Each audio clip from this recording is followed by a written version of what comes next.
Hello, welcome back. I'm Tanya from Tanya's Witchy Kitchen, and how are you doing today? So everybody talks about water discounts in soap, right? If you do 35% and you're doing something else and 10% discount to do this, to do that, to half water and half beer, or half water and half orange juice, or whatever, you're adding puree, so you're going to discount this and that. So everybody's talking about discounts. But what happens if we add too much water to a soap? That's what we're talking about today. Yep, too much water in soap. What happens? What does it do? And how does it cure? So we will talk all about that in the video, and we will chit chat afterwards. So let's go check out this video on too much water. Okay, so this is basically fast forwarded a few months. So what happened was I originally made my Cherry Bliss and just looked at my notes, glanced at my notes, saw that I did 3 times the water and went on. However, that means if the lye is 3 ounces, then the water is 9. However, what I did was I took the recipe amount of water, which was maybe 7 ounces, and multiplied it by 3 and got 21 ounces of water, which is hellaciously a lot more than I needed. Didn't even realize it when I was mixing it up or anything. Like, it just seemed like, I was using my smaller crock pot, and I just thought, well, this is just weird, right? So needless to say, when I cooked it down, like I always do, and poured it, I had way too much for my 2-pound mold. Way too much. And I kind of looked at it and I was like, what the heck is going on here? This is wrong. It should fit in a 2-pound mold. It didn't even fit in my 33-ounce mold. 33 ounces, which is like 52 ounces. Okay, my bigger mold, right? So, needless to say, I realized after looking back at my notes what I had done, and basically ended up rebatching it again. Just cooked it down, put it back in the crock pot, and cooked it for like another hour or 2. Okay, still too much water. Now I know this is a little confusing, but let me show you what I mean. This is my Blue Caribbean. This red bar is the Cherry Bliss after it had shrunk down and cured. Same size mold, but it should have been half the size of the Caribbean because it was a slice. Okay, so keep with me. So made the soap, poured the soap, didn't know why I had so much stuff, threw it back in the crock pot to rebatch the soap after it had, sat there, because it's hot processed, you guys. So that's where the sliver came from. I just hacked a piece off of the middle, and because I wanted to see what it would do. And then cooked it down quite a bit, at least another hour and a half, because, basically boiling that water off, and put it in a 2-pound mold. So here is the bar from the 2-pound mold up against another bar. As you note, smaller all the way around, plus a foamy top from where the water foamed, and that's how it ended up. Okay, so way too much water, did not work at all, So yes, you can add too much water because the soap basically, cures down to nothing. So I sat on these bars for at least a month or so, and then I decided, okay, I'm going to shred them down. So what's cooking in the crock pot is a brand new batch of Cherry Bliss, minus the amount that I had already cured, which is what the shreds are, okay? So I had, Let's see. I have 21 ounces of oils in the crock pot, and I have 4 or 5 ounces of shreds. You know, and they were kind of pretty bars at this point, but it's still not doable. It was either, like give them away, and I still had so much fragrance oil, not a lot, but enough to make this batch. So here's our soap that is cooking, or the original batch, and this is after like the first 15 minutes. So we're getting a nice mashed potato stage, if you want to call it that. They're so funny. I just giggle when I do see them. But just basically starting over with my hot process. Why do I hot process this? Because the fragrance oils for this do not stand up very well in cold process soaps. So that's my tip and trick for the day. So if you notice, it's not really sticking to the sides of the crock pot. And early on, I noticed that there are other signs to notice when you're making hot process of like when it's done. But yeah, it'll stick more. It's just funny, all these different things that people look for. But I should have noticed in the original batch making it that it was so fluid. It was just so liquidy.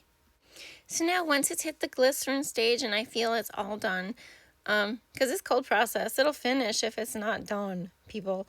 But I took the 5% fragrance oil to the amount of oils in this batch here. Not the total oils I'm going to have when I add the shreds. Just fragrancing this new batch. That's all I was doing. And then I'm going to add the shreds to it. This fragrance oil also discolors, so that's why I love the Merlot Sparkle here, because it can enhance the color, right? Like you can get the reddish color out of it. But I decided that I wasn't going to color it because the shreds are colored. They're going to stay that color. They're not going to change. And so left it plain and just mixed it up really, really well. Really, really well. Hoping I have enough soap batter for this to all stick together and make a smashing soap. Dun, dun, dun. Plot twist. I had a lot more shreds left. A lot more shreds left. And I decided I was going to put them in my baby crock pot and I'm going to melt them down with a little bit of water because they are totally cured. So we're going to add a little bit of water so they don't burn or, whatever. And then melt them down. So it didn't take too long to get it where I wanted it to be. And then I am going to mix it into the rest of this soap. Okay? Because I just felt those shreds were not going to stick. There just wasn't enough soap batter to get them all to stick together. And so melting them down, and they're still scented. I mean, they're fairly new and they didn't lose their scent. They smelled really good.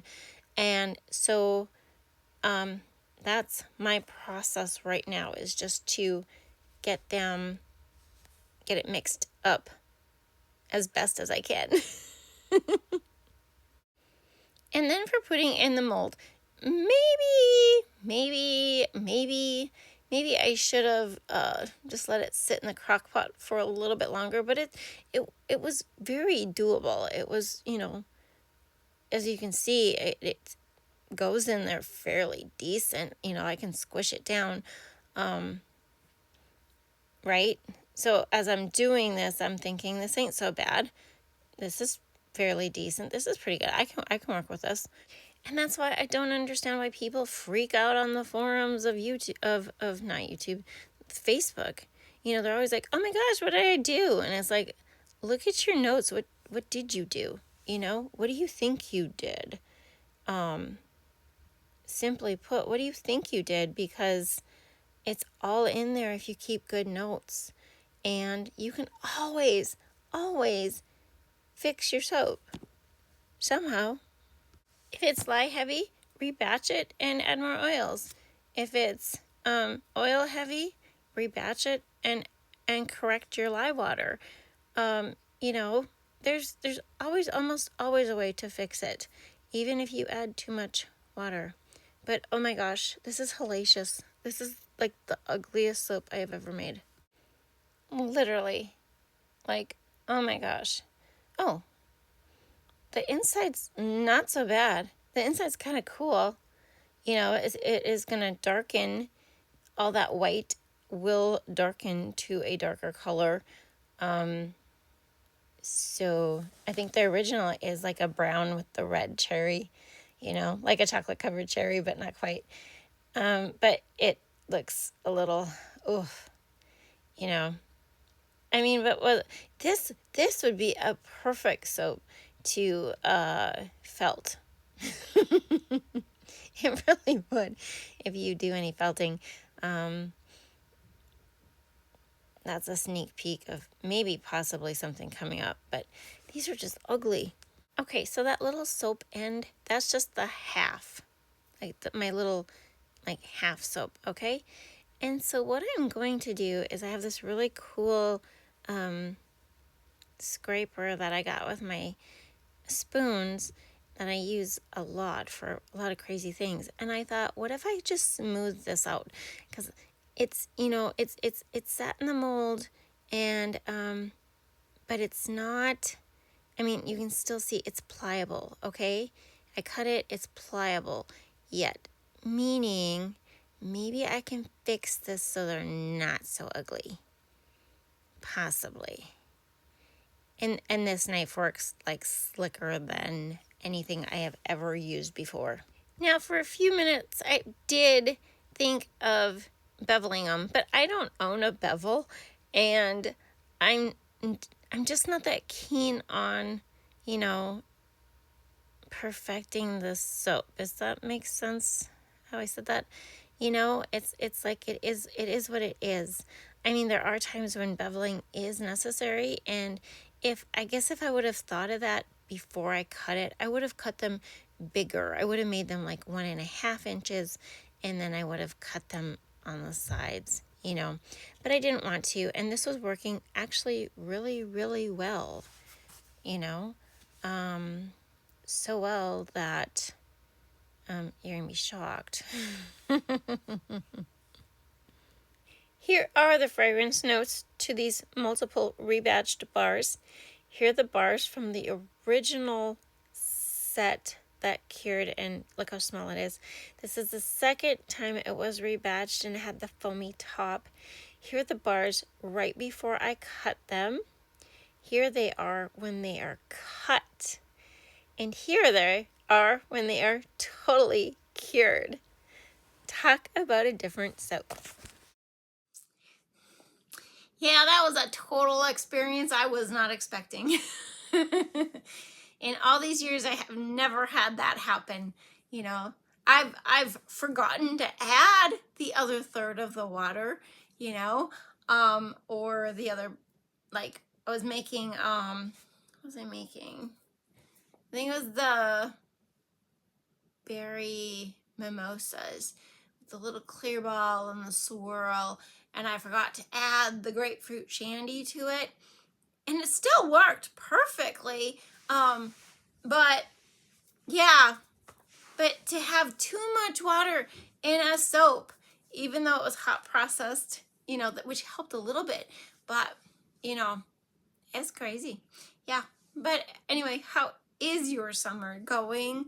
Mine's going super fast. I cannot believe where we're at already. So my cousin, I gotta tell you this little story. It's just funny. My cousin had texted my mom and said, do you know if double chins run in the family? Because my mom has one and I have one, and do you know how to get rid of them? She's a darling person. She really is. And my aunt's response was, well, if you lose weight, you'll get rid of your double chin. Yeah. Cousins are great. The world. it's just so hard to get together. We actually did get together. We did our summer annual holiday bash.